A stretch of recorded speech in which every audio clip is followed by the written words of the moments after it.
think there's going to be some type of paradigm shift when these coaches continue to see how this transfer portal works. Like we were talking the other day, a couple of guys, and I was like, what used to be a 6-week or 8-week summer introductory program for a freshman or a newcomer, you got 7 days to figure it out before you got to implement them into this plan.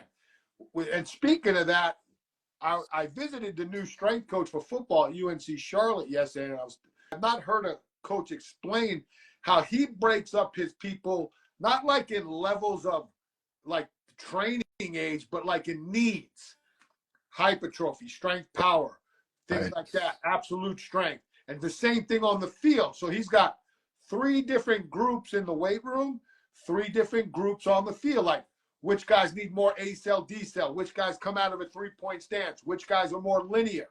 And I even said to him on a text that when I got home, I said, that to me is some game-changing stuff. House, you were ahead of the game in college. House, you were ahead of the game in the NFL. Hey, I just looked at a different perspective, and I got fortunate that I had great players that made my programming look like it was second to none. But I just see this hybrid model coming back to fruition because you don't necessarily. Now, again, there's tremendous amount of Olympic lifting coaches that can teach a power clean very, very quickly. I like to spread it out because I had a bunch of different variations of movements that they had to learn because they were part of our exercise pool. So I preferred a longer planned approach to get them to clean, especially when it's not their sport.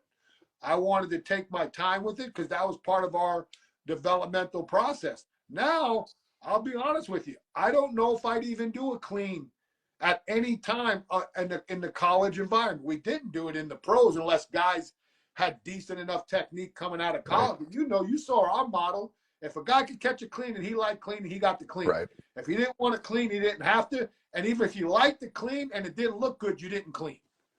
And that's where like utilizing jumps and throws. And again, this is something that the Charlie Francis guys and, Coach Buddy Morris, Tom Mislinski, and those guys, they were bigger fans of that to use as what we would call total body movement. So I think you're going to see some paradigm shifts